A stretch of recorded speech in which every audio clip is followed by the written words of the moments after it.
Ma femme a ruiné 15 ans de notre vie pour une liaison, alors je suis devenu froid, j'ai disparu et j'ai laissé le silence la détruire à ma place. Je suis assis dans mon nouvel appartement en ce moment, regardant un horizon que je ne connaissais pas il y a 3 mois, et je ne me souviens pas de la dernière fois où je me suis senti aussi calme. C'est étrange comme le silence peut ressembler à la liberté quand on a passé des années à vivre dans un bruit qu'on ne reconnaissait pas. Ce n'est pas une histoire de vengeance. Pas vraiment. C'est le moment où l'on réalise que la personne qui dort à côté de vous est une étrangère. Et ce que l'on fait quand cette prise de conscience ne vous brise pas, mais vous clarifie.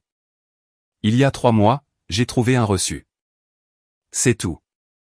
C'est ainsi que 15 ans se sont terminés. Pas avec des cris, des larmes ou une confrontation dramatique. Juste un morceau de papier dans une poche de veste.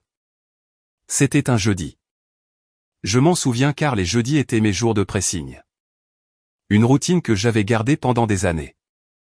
Safira m'avait demandé de déposer son blazer avec mes vêtements de travail. Rien d'anormal. J'ai vérifié les poches par habitude avant de tout remettre. Poche intérieure, un reçu plié, d'un restaurant gastronomique du centre-ville, le genre avec une liste d'attente de 3 mois et des menus fixes qui coûtaient plus cher que les mensualités de voiture de la plupart des gens. Réservation pour 2, datée de son voyage d'affaires en solo sur la Côte d'Azur, 2 semaines auparavant. Le voyage où elle m'avait appelé chaque soir, me parlant de sessions de conférences ennuyeuses et de combien notre lit lui manquait. Et là, sur la copie du commerçant, d'une écriture soignée, Kélian Fournier. Je suis resté dans notre chambre, tenant ce reçu, pendant peut-être 30 secondes. Je n'ai pas bougé. Je n'ai pas prononcé son nom. J'ai juste assimilé. Kélian Fournier. Jamais entendu ce nom auparavant. Pas une seule fois en 15 ans. J'aurais pu lui poser la question tout de suite. Elle était en bas, préparant le café, fredonnant quelque chose, probablement en train de consulter son téléphone. J'aurais pu descendre et dire, c'est qui Kélian Fournier? Je ne l'ai pas fait. Au lieu de cela, j'ai photographié le reçu, l'ai remis exactement où je l'avais trouvé, j'ai déposé les vêtements au pressing, je suis allé au travail, j'ai effectué une analyse de fondation sur un site commercial comme n'importe quel autre jeudi. Mais quelque chose avait changé. Vous connaissez cette sensation lorsque vous examinez des données structurelles et qu'un chiffre est erroné. Pas totalement faux, juste assez pour que vous sachiez que quelque chose est compromis en dessous. C'est ce que mon mariage a soudainement ressenti. Pas brisé, juste faux. Ce soir-là, après qu'elle se soit endormie, j'ai vérifié nos relevés de carte de crédit. Un compte joint que nous partagions depuis la 2e année. Je n'avais jamais regardé de près auparavant. Pourquoi l'aurais-je fait? Nous nous faisions confiance. Et voilà. Le même restaurant 4 fois en 3 mois. Des dates différentes, toujours quand elle voyageait pour le travail. Je suis allé plus loin. Des frais d'hôtel, toujours des boutiques hôtels, jamais les chaînes d'entreprises que sa société réservait habituellement. Toujours des villes qui correspondaient à son emploi du temps de conférence, mais des montants qui n'avaient pas de sens pour des tarifs professionnels. Les relevés téléphoniques, un forfait commun, j'y avais accès. Un numéro, des centaines de SMS, des appels à des heures inhabituelles, 23h, 6h. Des conversations de 20 minutes les jours où elle m'avait dit qu'elle était en réunion non-stop. J'aurais dû ressentir quelque chose, non? La colère, le chagrin, cette douleur lancinante à la poitrine que les gens décrivent. Je n'ai rien ressenti. Juste cette concentration froide et claire. Le lendemain matin, Safira était sous la douche. Son ordinateur portable était ouvert sur le comptoir de la cuisine. Elle le laissait toujours connecté. Ne se souciait jamais des mots de passe à la maison. Pourquoi l'aurait-elle fait? J'étais son mari. J'étais sûr. J'ai ouvert sa boîte mail. Son compte principal affichait des choses professionnelles, des invitations de calendrier, des communications avec les fournisseurs. Mais il y avait un bouton pour un deuxième compte dans le coin, une adresse Gmail que je ne reconnaissais pas. Un clic, boîte de réception pleine. Des emails remontant à 8 mois. Des lignes d'objets qui m'ont serré la mâchoire. La nuit dernière était parfaite. Je n'arrête pas de penser à toi. Quand pourrais-je te revoir? Des photos, des pièces jointes, des photos d'événements professionnels que j'avais déjà vus. Safira a des conférences du secteur de l'hôtellerie, mais recadrées différemment maintenant. lui à côté d'elle. Kélian Fournier. Beau costume sur mesure. Courtier en yacht selon sa signature électronique. Marié. 2 enfants mentionnés dans l'un de ses messages. J'ai entendu la douche s'arrêter à l'étage. J'ai fermé l'ordinateur portable, je me suis fait des toasts. 15 minutes plus tard, elle est descendue en robe de chambre, les cheveux humides. Elle m'a souri. Bonjour, mon amour. Bien dormi? Bien, ai-je dit. Et toi, super. J'ai cette visite de site à 11 h, donc je dois partir tôt. Pas de visite de site sur son calendrier. J'ai vérifié. Conduis prudemment, lui ai-je dit. Elle m'a embrassé la joue, a pris son café, et remonté s'habiller. Je suis resté assis à notre table de cuisine dans la maison que nous avions achetée ensemble il y a 7 ans et j'ai réalisé que je n'étais plus marié. Pas vraiment. Je vivais juste avec quelqu'un qui était devenu très doué pour jouer un rôle. Au cours de la semaine suivante, j'ai observé, je n'ai pas changé ma routine, je n'ai pas posé de questions, je n'ai donné aucune indication que quelque chose avait changé. Je suis allé au travail, suis rentré à la maison, j'ai dîné avec elle, je l'ai regardée lui envoyer des SMS quand elle pensait que je ne regardais pas. J'ai installé la caméra le 9e jour. Une petite chose cachée derrière des livres sur l'étagère de notre bureau à domicile où elle prenait ses appels professionnels privés. Complètement légal dans notre région pour les espaces partagés. Le 12e jour, j'ai obtenu ce dont j'avais besoin. Un enregistrement audio clair comme de l'eau de roche. Sa voix douce et chaleureuse d'une manière que je n'avais pas entendue diriger vers moi depuis des mois. Je t'aime aussi. Je sais que c'est compliqué, mais je ne peux pas imaginer revenir à la façon dont les choses étaient avant. Tu me fais me sentir vivante à nouveau. J'étais assis dans ma voiture, dans notre allée, quand j'ai rejoué l'enregistrement. Elle était à l'intérieur, probablement en train de préparer le dîner, probablement en train de me demander comment s'était passée ma journée autour d'un verre de vin comme si de rien n'était. Et c'est là que j'ai su que ce n'était pas seulement une liaison. Ce n'était pas une erreur impulsive. C'était elle qui le choisissait. Chaque jour, tout en me regardant dans les yeux et en prétendant que nous avions encore un mariage à protéger. Je suis resté là, écoutant ma femme dire à un autre homme qu'elle l'aimait. Et j'ai pris une décision. Je n'allais pas me battre pour elle. Je n'allais pas supplier, crier ou demander pourquoi. J'allais disparaître.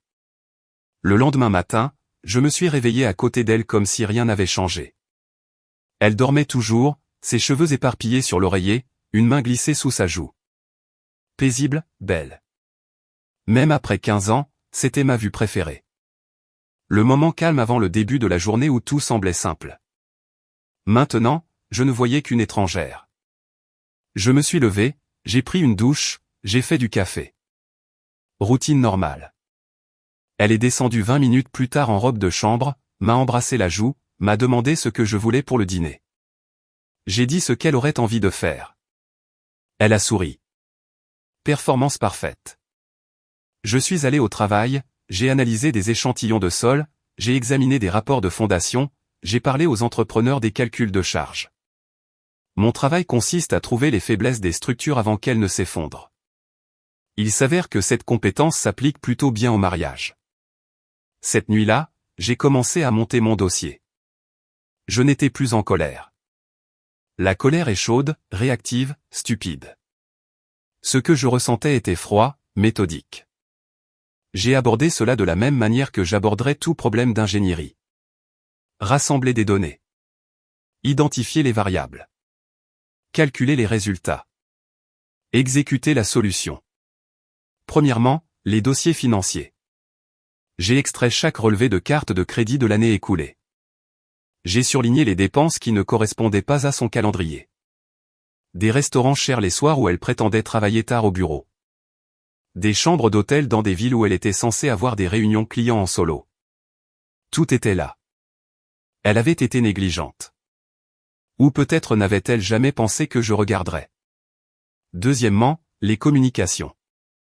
Notre forfait téléphonique me donnait accès aux journaux d'appel et aux résumés de SMS. Des centaines de messages à un seul numéro. Toujours tard le soir. Toujours quand elle disait qu'elle vérifiait ses emails professionnels avant de se coucher. Je n'avais pas besoin de lire le contenu. Le schéma était suffisant. Troisièmement, le compte email. Elle l'avait laissé ouvert sur notre ordinateur portable 3 jours auparavant. J'ai mis en favori la page de connexion, configuré un gestionnaire de mots de passe pour enregistrer ses identifiants. Maintenant, je pouvais vérifier quand je voulais. Je n'ai pas tout lu. Je ne suis pas masochiste, mais j'ai sauvegardé des échanges clés, des plans de dîner, des confirmations d'hôtel, un message d'il y a 2 semaines où elle lui disait qu'elle avait hâte d'être enfin libre. Libre ? Ce mot me pesait sur la poitrine comme une pierre. J'ai commencé à la suivre. Ça a l'air fou, mais j'avais besoin d'une confirmation visuelle, d'une preuve qu'un tribunal respecterait réellement. Alors, j'ai pris une demi-journée, j'ai dit à mon patron que j'avais un rendez-vous chez le dentiste, et j'ai loué une berline dans une agence de location à l'aéroport à 40 minutes de là. J'ai payé en espèces, j'ai porté une casquette de baseball et des lunettes de soleil comme un détective privé à petit prix. Je l'ai suivi jusqu'à un hôtel-boutique du centre-ville, je l'ai regardé entrer à 14h un mercredi. Kélian est arrivé 10 minutes plus tard, grand costume sur mesure, montre chère. Ils n'ont même pas essayé de se cacher. Il lui a posé la main sur le bas du dos alors qu'il marchait vers l'ascenseur. J'ai pris des photos, des horodatage, des numéros de plaque d'immatriculation. 3 heures plus tard, ils sont sortis en riant. Elle a vérifié son téléphone, lisant probablement le SMS que je lui avais envoyé plus tôt, lui demandant si elle voulait que j'achète des courses. Elle a répondu en se tenant à côté de lui, « Oui, s'il te plaît. Je t'aime. » Un emoji cœur rouge. Je suis rentré chez moi et j'ai mis les steaks sur le grill. C'est devenu ma routine. Pendant la journée, j'étais le même homme que j'avais toujours été. Poli, concentré, fiable. La nuit, j'étais quelqu'un d'autre entièrement. J'ai fait des recherches sur le droit du divorce de notre région. J'ai appris la répartition des biens, les clauses d'adultère, les exigences de preuve. Il s'avère que notre région tient toujours compte de l'infidélité dans les règlements de propriété. Bon à savoir. J'ai ouvert un nouveau compte bancaire dans une coopérative de crédit de l'autre côté de la ville. J'ai commencé à rediriger mes dépôts directs, uniquement les miens, pas les siens. De petites sommes au début, puis des sommes plus importantes. J'ai transféré l'argent de l'héritage que mes parents m'avaient laissé. C'était de toute façon un bien séparé légalement, mais il était resté dans nos économies communes pendant des années. Maintenant, il était enfermé là où elle ne pouvait pas y toucher. J'ai fait des copies de tout. Actes de propriété, titres de voiture, relevés de comptes d'investissement, documents de biens locatifs. J'ai tout gravé sur un disque crypté et je l'ai rangé dans le tiroir de mon bureau. Ensuite, j'ai fait 2 autres copies et les ai placées dans des coffres-forts dans différentes banques. Chaque soir, je rentrais chez moi et elle était là, souriante, cuisinant, me demandant comment s'était passée ma journée, parlant de ses réunions épuisantes et de ses clients difficiles. J'acquiesçais, je posais des questions de suivi, je versais du vin. Nous regardions la télévision ensemble. Parfois, elle se blottissait contre moi sur le canapé, sa tête sur mon épaule. C'était la chose la plus étrange, jouer mon propre fantôme, être présent, mais pas vraiment là, la regarder mentir tout en sachant exactement où elle avait été et avec qui elle avait été. 2 semaines après avoir trouvé le reçu, nous sommes sortis dîner. Un bel endroit au centre-ville. Notre anniversaire approchait et elle voulait le célébrer à l'avance car elle voyagerait cette semaine-là. Elle portait la robe que j'avais toujours aimée, la bleue foncée qui faisait paraître ses yeux plus brillants. Elle a traversé la table, m'a pris la main, m'a dit à quel point elle était chanceuse de m'avoir. 15 ans, a-t-elle dit en me serrant les doigts. Je sais que nous avons eu nos moments difficiles, mais je veux que tu saches que je suis engagé envers nous, à faire en sorte que cela fonctionne. J'ai souri, j'ai serré en retour. Moi aussi. J'étais en train de penser, a-t-elle continué. Peut-être devrions-nous planifier quelque chose de grand pour notre véritable anniversaire. Un voyage quelque part. Juste nous deux. Se reconnecter, tu sais. Ça a l'air parfait, ai-je dit. Où pensais-tu? Peut-être cette station balnéaire sur la côte d'Azur où nous sommes allés pour notre 5e anniversaire, celle avec les plages privées. J'ai acquiescé, faisant le calcul dans ma tête. Notre anniversaire était dans 6 semaines.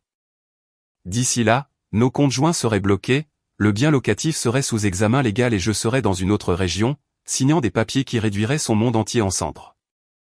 Faisons-le, ai-je dit. Je regarderai les vols ce week-end. Elle a rayonné, s'est penchée en avant et m'a embrassé par-dessus la table. Et tout ce à quoi je pouvais penser était, quel compte devrais-je bloquer en premier? La semaine précédant mon voyage professionnel, j'ai déposé les documents moi-même.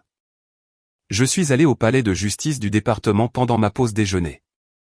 J'ai rempli les documents préliminaires de séparation à une table dans le hall comme si je renouvelais mon permis de conduire. Requête en dissolution de mariage. Motif, différends irréconciliables. J'aurais pu mentionner l'adultère, mais cela l'aurait mise en alerte trop tôt. Ce n'était que la fondation. Les preuves viendraient plus tard. La greffière était une femme d'une 50aine d'années avec des lunettes de lecture sur une chaîne. Elle m'a à peine regardé. Les frais de dépôt sont de 435 €. J'ai payé en espèces. Elle a tamponné les formulaires, m'a remis un reçu, m'a dit que l'intimé serait signifié dans les 30 jours. Puis-je demander une date précise, ai-je demandé. Elle a levé les yeux. Pour la signification? Oui. Je serai hors de la région pour le travail. Je veux m'assurer de ne pas être là quand ça arrivera. Elle m'a étudié une seconde, puis a haussé les épaules. Remplissez ce formulaire. Nous ferons de notre mieux. J. Et programmé cela pour 3 semaines plus tard, juste après mon départ. En retournant à mon véhicule, je n'ai rien ressenti. Ni culpabilité, ni hésitation. Juste la satisfaction de cocher une autre case sur une très longue liste. Cette nuit-là, Safira a fait des pâtes. Nous avons mangé sur le canapé en regardant un documentaire criminel qu'elle était en train de regarder. Elle le mettait en pause pour théoriser sur le coupable comme elle le faisait toujours. J'acquiesçais, faisais les commentaires appropriés. « Tu es silencieux ce soir », a-t-elle dit en se penchant vers moi. « Tout va bien ? » Juste fatigué. Un gros projet arrive. Celui de Lyon? Oui. Le mensonge venait facilement maintenant. Il y avait bien un projet à Lyon. Je m'étais porté volontaire spécifiquement parce qu'il me donnait la couverture parfaite. 2 semaines sur site, tous frais payés. Une raison complètement légitime d'être injoignable. « Tu me manqueras », a-t-elle dit en passant ses doigts dans mes cheveux. J'ai embrassé le haut de sa tête. « Tu me manqueras aussi. » Elle n'avait aucune idée que j'avais déjà commencé à rediriger mon salaire. Que j'avais vidé ma moitié de nos économies sur un compte dont elle ne connaissait pas l'existence. Que j'avais contacté l'agence de gestion immobilière pour notre bien locatif et les avais informés que je lui retirais l'accès en raison d'une restructuration financière. J'avais été méticuleux. Chaque actif que je pouvais légalement séparer, je l'ai fait. Tout ce qui était joint et que je ne pouvais pas encore toucher, je l'ai documenté. Je savais exactement à quoi j'avais droit, ce pourquoi elle se battrait, et ce que je la laisserais garder juste pour que cela aille plus vite. La maison, par exemple, était en copropriété, mais je m'en fichais. Elle pouvait la garder. Le prêt immobilier était gérable avec son salaire, et je ne voulais pas me battre pour des couleurs de peinture et des meubles. Qu'elle garde l'endroit où elle m'avait menti pendant 8 mois. J'espérais que chaque pièce lui rappellerait ce qu'elle avait détruit. Le bien locatif, par contre, était le mien. Je l'avais acheté avant de me marier avec l'argent que j'avais économisé de mon premier emploi d'ingénieur.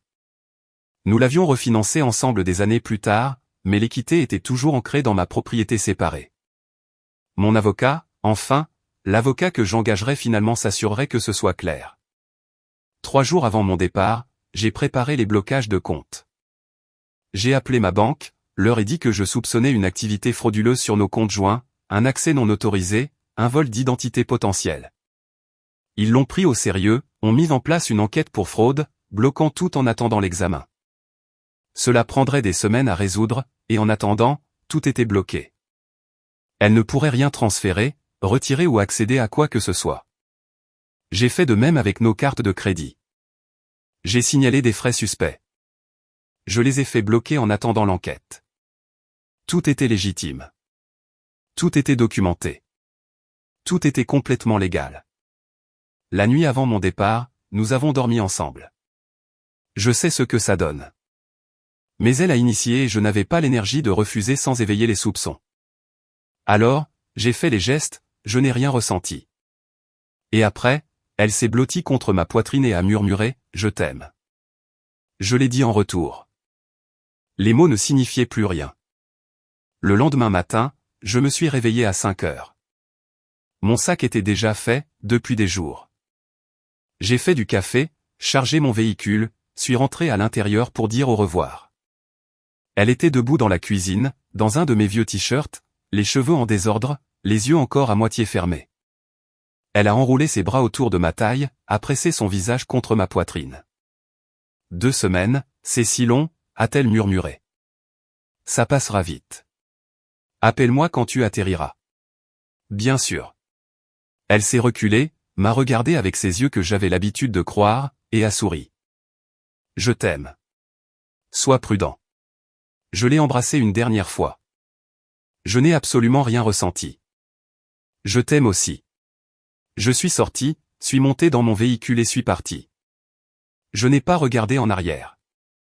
À l'aéroport, j'ai enregistré mon bagage, passé la sécurité, trouvé ma porte d'embarquement, sorti mon ordinateur portable, me suis connecté au Wi-Fi, ouvert mon application bancaire, cliqué sur signaler une fraude sur notre compte courant joint. Soumis. Ouvert le portail de la carte de crédit. Demander un blocage temporaire en raison d'une activité suspecte. Confirmé. Connecté au système de gestion de la propriété locative. Supprimer l'accès administrateur de Saphira. Enregistrer les modifications. Envoyer un email à notre locataire. En copier à mon nouveau compte email personnel uniquement, les informant que toutes les communications futures devaient passer directement par moi. Puis j'ai ouvert un compte email jetable que j'avais créé la semaine précédente. J'ai tapé un message. À l'email personnel de la femme de Kélian. Je l'avais trouvé via les réseaux sociaux. Objet, vous méritez de savoir. Pièce jointe, 14 photos, 6 mois de reçu d'hôtel, documentation horodatée. Je n'ai rien écrit dans le corps du message. Les preuves parlaient d'elles-mêmes. J'ai survolé le bouton envoyer pendant exactement 3 secondes. J'ai cliqué. Mon groupe d'embarquement a été appelé. Je me suis levé, j'ai pris mon sac et j'ai marché vers la porte. Mon téléphone a vibré. SMS de Saphira. Tu me manques déjà. Un emoji cœur rouge. J'ai éteint mon téléphone et suis monté à bord de l'avion qui me mènerait quelque part où elle ne me trouverait jamais. J'ai atterri à Lyon, je me suis installé dans un appartement d'entreprise et j'ai commencé mon vrai travail. Analyse des fondations pour un nouveau complexe commercial. Échantillon de sol, calcul de charge, rapport d'intégrité structurelle, des journées épuisantes qui occupaient mon esprit et mes mains. J'étais bon pour compartimenter. J'avais toujours l'été. Mais chaque soir, j'ouvrais mon ordinateur portable et je regardais les conséquences se dérouler. Jour 3, j'ai vérifié le faux compte email que j'avais utilisé pour envoyer les preuves à la femme de Kélian. Elle l'avait ouvert. Téléchargé toutes les pièces jointes. Elle n'avait pas répondu, pas besoin. Je pouvais l'imaginer assise là, fixant des photos de son mari avec le bras autour de ma femme, et je ne ressentais rien. Ni satisfaction, ni culpabilité, juste la reconnaissance que le premier domino était tombé. Jour 4, j'ai reçu une notification de notre banque. Saphira avait essayé d'accéder à notre compte courant joint. Demande refusée. Enquête pour fraude en cours. Elle a réessayé 1 heure plus tard, refusée à nouveau. Puis elle a appelé la banque directement. Je le savais parce que j'avais configuré des alertes pour tout contact concernant nos comptes. On lui aurait dit la même chose qu'à moi lorsque j'ai signalé l'activité suspecte. Malheureusement, pendant une enquête pour fraude active, tous les titulaires de comptes sont temporairement restreints d'accéder au fonds en attendant la résolution. Cela peut prendre 4 à 6 semaines. UAT à 6 semaines. D'ici là, elle aurait reçu les papiers du divorce et rien de tout cela n'aurait de toute façon plus d'importance. Jour 5, l'agence de gestion immobilière m'a envoyé un email. Saphira avait appelé pour demander pourquoi elle ne pouvait pas se connecter au portail locataire. Il l'avait informé que je lui avais retiré son accès administratif et mis à jour les coordonnées. Elle avait apparemment exigé qu'il le rétablisse. Ils lui ont poliment dit que sans documentation prouvant sa revendication de propriété, il ne pouvait suivre que les instructions du titulaire principal du compte, moi.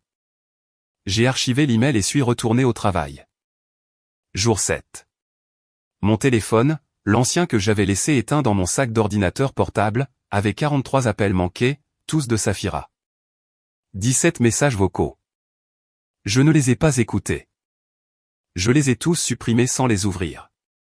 J'avais configuré un nouveau numéro le jour de mon atterrissage. Nouveau forfait téléphonique, nouveau fournisseur, nouvel appareil que j'avais acheté en espèces dans une grande surface à 1 heure de la ville. Seul mon patron et 2 collègues l'avaient. Safira ne savait même pas qu'il existait. Jour 9, j'ai vérifié son compte email une dernière fois. Elle avait envoyé des messages frénétiques à 3 de nos amis communs. Des gens que nous voyons à peine. Des couples avec qui nous avions dîné peut-être 2 fois par an. Avez-vous des nouvelles d'Arnaud? Il ne répond pas à son téléphone et quelque chose ne va pas avec nos comptes bancaires. Je suis vraiment inquiète. Aucun d'eux n'avait encore répondu. Nous n'étions pas assez proches pour qu'il s'implique. Elle avait également envoyé un email à mon adresse professionnelle. Objet, s'il te plaît, appelle-moi. Je l'ai archivé sans le lire. Jour 10. La vie de Kélian a commencé à s'effondrer en temps réel et j'avais une place au premier rang. Sa femme avait demandé le divorce. Je le savais parce que c'était un dossier public dans leur département et je vérifiais chaque jour. Elle avait agi vite. Ordonnance restrictive. Audience d'urgence pour la garde des enfants. Le grand jeu. Une femme intelligente. Mais les vrais dégâts sont venus du côté professionnel. J'avais envoyé cette plainte anonyme au siège social de sa société de courtage avec juste assez de détails, employé Kélian Fournier engagé dans une liaison prolongée avec un contact client marié, à représenter des dépenses personnelles comme du développement commercial. Préoccupations éthiques concernant le jugement et la fiabilité dans des transactions de grande valeur. Le courtage en yacht est une affaire de réputation. Les clients vous confient des navires d'1 million d'euros. Si vous ne pouvez pas être digne de confiance dans votre vie personnelle, pourquoi vous ferait-il confiance avec leurs biens? Je ne savais pas s'il avait déjà été licencié, mais l'enquête avait clairement commencé. J'avais inclus suffisamment de détails, de dates où ces dîners d'affaires coïncidaient avec les frais d'hôtel, de noms de clients à qui il avait faussement attribué des réunions, pour qu'il soit obligé d'y regarder de plus près. Kélian était devenu silencieux avec Safira. Je le savais parce que son dossier de brouillon de mai était plein de messages non envoyés à lui. Pourquoi ne réponds-tu pas? Ta femme a-t-elle découvert? Nous devons parler. S'il te plaît, j'ai peur et je ne sais pas ce qui se passe. Aucun d'entre eux n'était envoyé. Juste enregistré comme brouillon, réécrit, supprimé, réécrit à nouveau. Il l'avait abandonné dès que son propre monde s'était enflammé. Exactement comme je savais qu'il le ferait. Jour 12. Safira a essayé de me joindre via la ligne principale du bureau de mon entreprise. Elle a laissé un message à la réceptionniste disant que c'était une urgence familiale et qu'elle devait me parler immédiatement. Mon patron a demandé si tout allait bien. Oui, ai-je dit. Juste une confusion avec notre banque. Je m'en occuperai à mon retour. Il a acquiescé, a laissé tomber. Je suis retourné à l'examen des rapports géotechniques. Jour 14. J'étais assis dans mon appartement en train de manger des plats à emporter quand j'ai reçu la notification. Le service de messagerie avait tenté de livrer des documents légaux à notre maison. Safira avait refusé d'ouvrir la porte. Probablement qu'elle pensait que c'était un autre enquêteur bancaire ou un huissier pour autre chose. Ils essaieraient à nouveau demain et le lendemain. Finalement, ils le laisseraient chez un voisin ou le scotcheraient à la porte. Peu importe. Elle ne pouvait pas l'éviter éternellement. Je me demandais ce qu'elle pensait en ce moment. Si elle avait compris. Si elle avait fait le lien entre les comptes bloqués, le silence de Kélian, ma disparition. Probablement pas. Les gens comme elle ne pensent pas qu'ils subiront des conséquences. Ils pensent qu'ils sont trop intelligents, trop prudents, trop aimés. Ils ont tort. Jour 16. J'ai vérifié son email une dernière fois avant de supprimer complètement mon accès. Je n'en avais plus besoin. Tout était déjà en marche. Sa boîte de réception était le chaos. Des avis de factures impayées, des avertissements automatiques de la banque, un message du courtage de Kélian demandant si elle avait des relations professionnelles avec leur employé dont il devrait être au courant. Un jargon d'entreprise pour « nous sommes au courant de la liaison et nous montons un dossier ». Et un nouvel email, objet, notification légale, confirmation de dépôt au tribunal.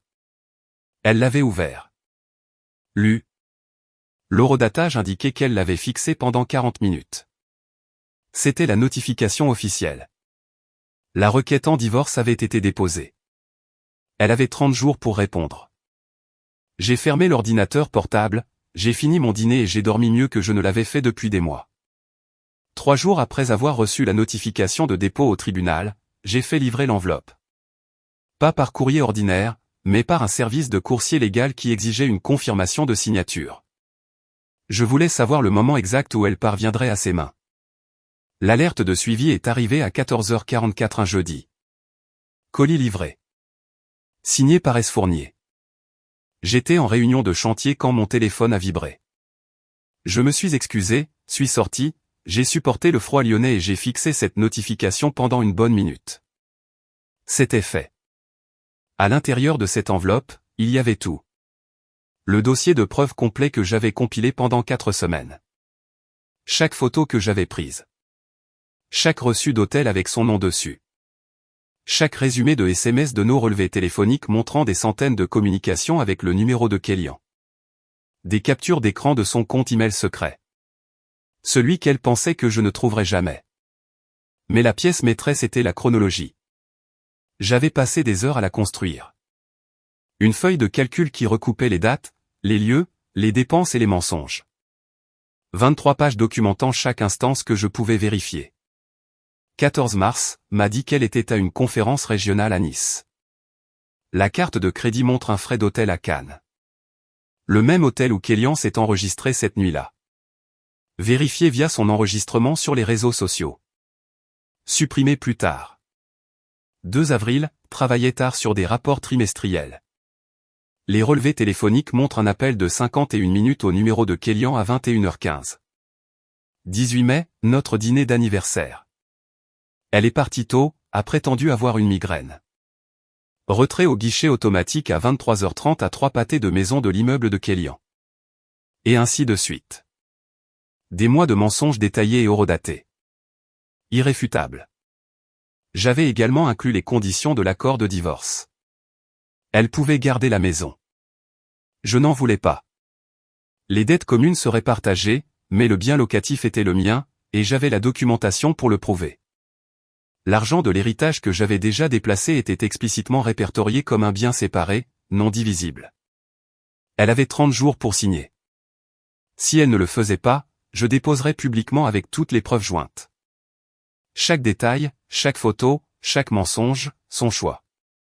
Je suis retourné à ma réunion, j'ai discuté des rapports de compression du sol et des systèmes de drainage. Personne ne savait qu'à 3000 km de là, le monde entier de ma femme implosait. Ce soir-là, j'ai vérifié le compte email que j'avais utilisé pour envoyer les preuves à la femme de Kélian des semaines plus tôt. Elle avait enfin répondu « Merci. J'ai déposé les papiers il y a 2 semaines. Son avocat essaie déjà de négocier, mais j'ai tout ce dont j'ai besoin. J'espère que vous allez bien. » Je n'ai pas répondu. Je ne cherchais ni connexion ni solidarité. Je voulais juste la confirmation qu'il avait tout perdu, lui aussi. Et il l'avait fait. J'ai fait quelques recherches, j'ai trouvé un court article de presse locale de sa ville, une société de courtage de yachts de luxe met fin au contrat d'un associé commercial senior suite à une enquête éthique interne. Ils ne l'ont pas nommé, mais le timing correspondait parfaitement. Pas de travail, pas de femme, pas d'enfant. Son ex avait la garde complète en attendant le règlement du divorce.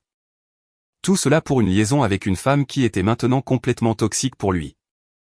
Il avait probablement essayé de contacter Safira après avoir été licencié. Probablement envoyé des messages désespérés demandant ce qui s'était passé, qui savait comment sa femme l'avait découvert. Et Safira, coupée de ses comptes, incapable de me joindre, voyant la vie de son amant s'effondrer, lui a probablement tout raconté, que j'avais disparu, que nos comptes étaient bloqués, que les papiers du divorce avaient été déposés. Je me demandais s'il avait répondu, s'il avait offert du réconfort ou des solutions, ou s'il l'avait juste bloqué et était passé à autre chose pour se sauver. Je savais laquelle des 2 options était la bonne. Jour 19. Safira a essayé de me joindre par l'intermédiaire de mes parents. Ma mère a appelé mon nouveau numéro. L'une des 3 seules personnes à l'avoir. Arnaud, Safira a essayé de te contacter. Elle dit que c'est urgent. Quelque chose à propos de comptes bancaires et de documents légaux. Nous divorçons, maman. Silence, puis, oh, je. Je ne savais pas que les choses étaient si graves. Elles ne l'étaient pas, jusqu'à ce qu'elles le soient. J'ai gardé ma voix neutre. Si elle vous contacte à nouveau, ne répondez pas. C'est entre elle et moi. Arnaud, que s'est-il passé? Rien dont je veuille parler. Je vais bien. Je vous appellerai la semaine prochaine. J'ai raccroché avant qu'elle ne puisse insister davantage. Jour 22. J'ai reçu une notification de mon ancienne boîte email, celle que j'avais abandonnée mais que je surveillais toujours par curiosité. Safira y avait envoyé 47 emails en 3 semaines. J'ai ouvert le plus récent. Objet, s'il te plaît, Arnaud. Je ne comprends pas ce qui se passe. Je sais que tu es en colère et peut-être as-tu des raisons de l'être, mais nous devons parler. Nous pouvons arranger ça. Quoi que tu penses que j'ai fait, nous pouvons y travailler. 15 ans, ça ne se termine pas comme ça. S'il te plaît, appelle-moi. S'il te plaît, rentre à la maison. Je ne peux pas faire ça seul. Je t'aime, j'ai fixé ce message longtemps. Quoi que tu penses que j'ai fait. Pas, je suis désolé. Pas, j'ai fait une erreur. Juste de la diversion et du déni. Même maintenant. Je l'ai supprimé. J'ai supprimé les 47 sans lire les autres. Puis j'ai bloqué l'adresse entièrement. Jour 25, elle s'est présentée à mon lieu de travail. Je n'y étais pas. Toujours à Lyon pour une autre semaine, mais mon patron m'a appelé. Et ta femme est passée au bureau aujourd'hui. Elle semblait vraiment bouleversée. Elle a dit qu'elle avait besoin de te parler d'une urgence. Ma mâchoire s'est serrée. Que lui as-tu dit? Que tu es sur site à Lyon et que tu ne reviendras pas avant un moment. Elle a demandé les informations de ton hôtel. Je ne les lui ai pas données. Bien. Ne le fais pas. Arnaud, tout va bien? Elle est divorcée. Elle essaie de retarder le processus. Ne lui donne aucune information sur moi. Si elle revient, appelle la sécurité. Il a hésité. D'accord. Si tu as besoin de quelque chose. Je n'ai pas. Merci. J'ai raccroché et je suis resté assis dans mon appartement vide, regardant dans le vide. Elle s'effondrait, s'accrochait à tout, essayait toutes les voies pour me joindre, et ne trouvait que le silence. Exactement comme prévu. Jour 28. La date limite était dans 2 jours. Je me demandais si elle signerait ou si elle se battrait, forcerait cette affaire devant les tribunaux, me ferait tout exposer publiquement. Une partie de moi espérait qu'elle se battrait juste pour que le monde entier puisse voir exactement qui elle était. Mon téléphone a vibré. Numéro inconnu.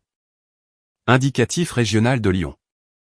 J'ai failli ne pas répondre, mais quelque chose m'a fait décrocher. Arnaud, sa voix tremblante, désespérée. Elle avait retrouvé quelqu'un dans mon entreprise. Avait obtenu mon hôtel. Probablement appelé tous les établissements de la région jusqu'à ce que quelqu'un confirme un client à mon nom. Je n'ai rien dit. Arnaud, s'il te plaît. Je sais que tu es là. Je t'entends respirer. S'il te plaît, parle-moi juste. Silence. J'ai signé les papiers. D'accord. Je les ai signés. Ils seront déposés demain. Tu gagnes. Dis-moi juste pourquoi. Dis-moi ce que j'ai fait de si grave pour que tu doives tout détruire. J'ai presque ri. Au lieu de cela, j'ai raccroché, bloqué le numéro et suis retourné au travail. 6 mois plus tard, j'étais dans mon nouvel appartement à Bordeaux, déballant le dernier carton. Le projet de Lyon était terminé. Mon entreprise m'a offert un poste permanent à leur bureau de Bordeaux. Plus d'argent, de meilleurs projets, une séparation géographique complète de tout ce que j'avais laissé derrière moi. Je l'ai accepté sans hésitation.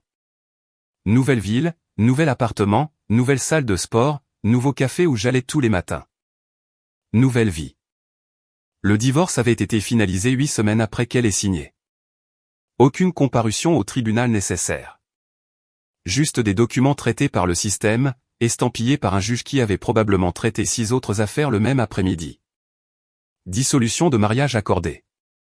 Bien divisé selon l'accord écrit. Pas de pension alimentaire. Nous y avons tous deux renoncé. Une rupture nette.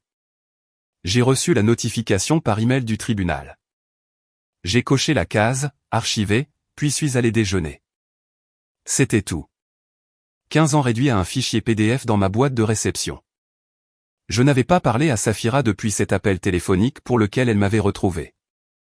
Je n'avais pas entendu sa voix. Je n'avais pas lu ses emails. Je n'avais pas reconnu son existence. L'avocat que j'avais finalement engagé juste pour officialiser tout ce que j'avais déjà mis en place m'a dit qu'elle avait essayé de me contacter via son cabinet plusieurs fois. Elle voulait une médiation. Voulait discuter des choses comme des adultes. Voulait une conclusion. Je lui ai dit de tout gérer sans mon implication directe. C'est ce pourquoi je le payais. Il l'a fait. Il lui a envoyé des réponses standardisées. A refusé ses demandes de réunion. A tout gardé transactionnel et froid. Elle a signé parce qu'elle n'avait pas le choix. Les preuves étaient accablantes. Les conditions étaient justes, légalement parlant. Si elle se battait, je déposerais publiquement avec chaque photo, chaque reçu, chaque mensonge documenté pour que tout le monde le voie. Alors, elle a signé. Et je n'ai plus jamais eu à la revoir. Je me suis parfois demandé si elle comprenait pourquoi, si elle avait compris que je savais des semaines avant mon départ, si elle réalisait que j'avais eu 3 coups d'avance tout le temps, planifiant sa sortie pendant qu'elle planifiait notre faux voyage d'anniversaire. Probablement pas. Les gens comme elle réécrivent l'histoire pour se poser en victime. Elle s'était probablement convaincue que j'avais exagéré. Que j'avais été cruel et froid. Que j'avais détruit notre mariage pour une seule erreur. 8 mois, ce n'était pas une erreur. C'était un choix. Chaque jour. J'ai fini de déballer, j'ai démonté les cartons, je les ai emmenés au recyclage. Mon appartement était épuré. Nouveaux meubles, rien de l'ancienne maison. J'avais tout laissé pour elle. Je ne voulais pas du canapé que nous avions choisi ensemble ni du lit que nous avions partagé. Je ne voulais pas de rappel physique. J'ai commencé complètement à zéro. Mon téléphone a vibré. SMS de mon collègue. Vers après le travail. Nouveau bar ouvert au centre-ville. Bien sûr. 18h30. Parfait. Conversation normale. Vie normale. Pas de drame. Pas de mensonge. Juste l'existence. J'ai regardé autour de mon appartement. Grande fenêtre, belle vue, immeuble calme. Tout ce dont j'avais besoin et rien de ce que je n'avais pas. Pour la première fois depuis des mois, j'ai ressenti quelque chose d'approchant la paix. Pas le bonheur, ça viendrait plus tard peut-être, mais la paix. Le genre qui vient du fait de savoir qu'on a pris la bonne décision et qu'on l'a exécutée sans faute. Safira avait voulu une conclusion, une explication, une dernière conversation où je lui aurais dit à quel point elle m'avait blessé, où elle se serait excusée, aurait pleuré et aurait imploré le pardon. Elle ne l'a jamais eu. Parce que la vérité est que je n'avais rien à lui dire. Elle savait ce qu'elle avait fait. La chronologie que j'avais envoyée prouvait que je connaissais chaque détail. Les papiers du divorce prouvaient que j'en avais fini. Ce qu'elle voulait, c'était l'absolution. La permission de réécrire l'histoire pour ne pas être la méchante. Je lui ai donné le silence à la place. Et le silence, j'avais appris, est la fin la plus complète qui soit. Pas de scène de cris, pas d'adieu en larmes, pas de moment de faiblesse où j'aurais failli la reprendre. Juste l'absence, totale et permanente. Elle avait probablement passé des mois à essayer de comprendre ce qu'elle aurait pu dire ou faire différemment. Probablement rejouer le dernier matin 1000 fois, moi l'embrassant pour lui dire au revoir. Sortant par la porte, pour ne jamais revenir. Tant mieux. Qu'elle vive avec ça. Qu'elle se pose des questions. Que le silence soit plus fort que tout ce que j'aurais pu dire. J'ai pris mes clés, je suis parti pour ces verres, j'ai traversé le trafic de Bordeaux, j'ai trouvé une place de parking, j'ai retrouvé mon collègue dans un bar avec des murs en briques apparentes et du bon whisky. Nous avons parlé du travail, du nouveau projet, des plans de week-end, de choses normales. Il m'a demandé si je sortais avec quelqu'un. Pas encore, ai-je dit, je suis encore en train de m'installer. Il a acquiescé. N'a pas insisté. Il ne connaissait pas mon histoire, et ça me plaisait comme ça. Plus tard dans la nuit, je suis rentré chez moi seul, j'ai levé les yeux vers le ciel, clair, rempli d'étoiles que l'on ne pouvait pas voir dans la plupart des villes. J'ai pensé à Safira pendant exactement 5 secondes. Puis je suis entré, j'ai fermé la porte à clé, et je n'y ai plus pensé. Quelque part à 3000 kilomètres de là, elle vivait dans cette maison, dormait dans ce lit, passait devant l'endroit où je gardais mes chaussures près de la porte, vivant avec les conséquences d'avoir pensé qu'elle était plus intelligente que moi. J'espérais que le silence était assourdissant. J'espérais que chaque question sans réponse la tenait éveillée la nuit. J'espérais qu'elle comprenait enfin que certaines choses, une fois brisées, ne se réparent pas. Elles se terminent, c'est tout. Et j'étais bien avec ça. Mieux que bien. J'étais libre.